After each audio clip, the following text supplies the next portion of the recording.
Adderall is in short supply, and the backlog is having a domino effect on other stimulants.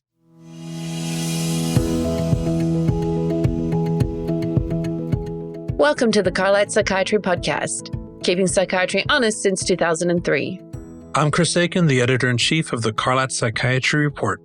And I'm Kellie Newsome, a psychiatric NP and a dedicated reader of every issue. On October the 12th, 2022, FDA announced a shortage of instant-release Adderall. Like a lot of companies, Teva Pharmaceuticals, the main manufacturer of generic Adderall, had trouble hiring people. The Adderall shortage has had a cascading effect as patients switch to other meds to replace it. Many of us are now counseling patients over amphetamine withdrawal symptoms, which include mood swings, irritability, depression, headaches, jitteriness, intense fatigue, and gastrointestinal distress. Stimulant withdrawal is not fatal, but it can have a very fatal consequence in today's world. Many street versions of Adderall are laced with fentanyl, and that could lead to unexpected deaths if patients turn to non-prescribed sources to get the med. Not to mention the risks of automobile and other accidents with untreated ADHD. Teva is still struggling with the manufacturer and expects the shortage to continue at least until March 2023. Part of the reason for the shortage is an increase in demand. During the pandemic, online practices like Cerebral and Dunn took advantage of the relaxed prescribing laws to offer easy access to controlled substances. Clinicians at these practices blew the whistle to the Wall Street Journal last year with tales of pressure from upper management to prescribe stimulants and benzos without a proper evaluation. The Department of Justice and the Drug Enforcement Agency have been investigating these companies, and last month they took a step that might limit access to controlled substances beyond this supply shortage. On December 15, 2022, the DEA began investigating not just practices, but also pharmacies like True Pill that had filled those prescriptions rather laxly. Now, you might understandably wonder, how can a pharmacy get in trouble for filling a prescription that was written by a clinician? Well, the DEA does have guidelines, they're on their website actually, to alert pharmacists to suspicious prescribing patterns. And they've had these guidelines for years, but they're not always adhered to. Well, now, with the DEA cracking down on pharmacies, pharmacists are starting to pay more attention to those guidelines. Some are refusing to fill controlled substances when they suspect problems in order to avoid triggering an audit. Here's what the DEA says, that pharmacists should watch out for patients who are on high doses of controls, who get early refills, get meds from multiple prescribers, change pharmacies often, pay privately, like cash to avoid insurance scrutiny, or take multiple controlled substances. We expect that last red flag will affect a lot of clinicians, based on a study from Rhode Island that arrived at some concerning statistics on this kind of polypharmacy.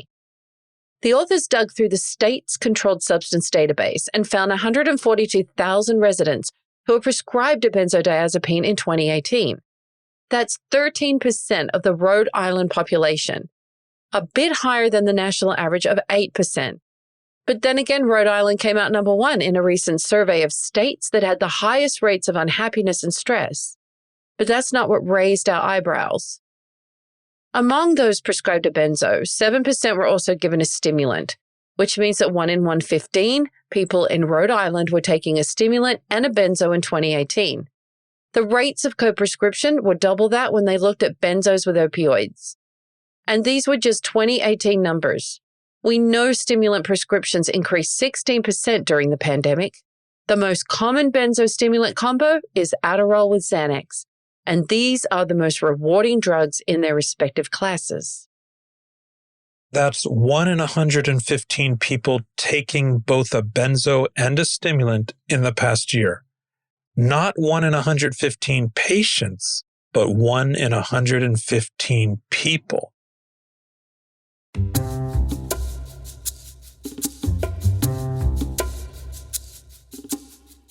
Lax prescribing during COVID is just one of the reasons that we might see more regulation of stimulants in the year ahead.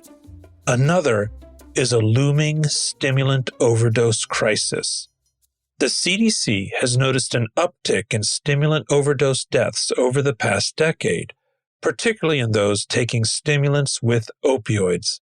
That rate, the rate of death from that combo, has risen further since the pandemic.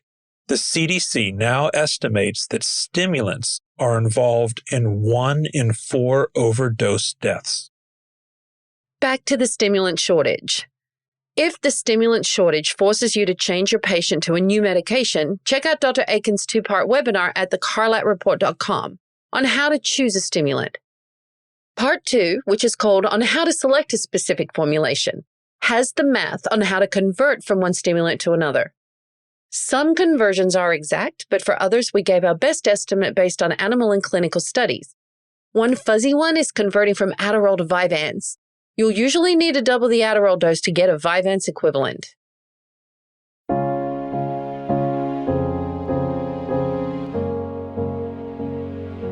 For more tips on how to manage dicey combinations of controlled substances, check out our November 2022 podcast on the benzo-opioid combo and our print article on benzo-stimulant combos from our September 2022 issue.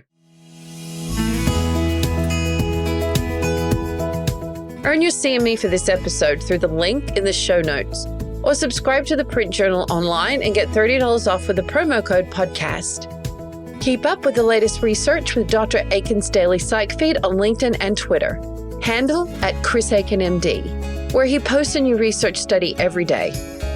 What is today's study about, Dr. Aiken? Today's study is a head-to-head comparison in a randomized controlled trial of an SSRI versus modafinil Provigil in major depression.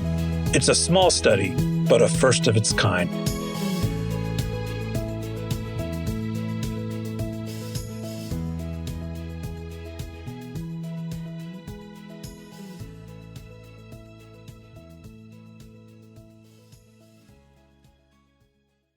Thanks for watching. Hit subscribe if you enjoyed this content.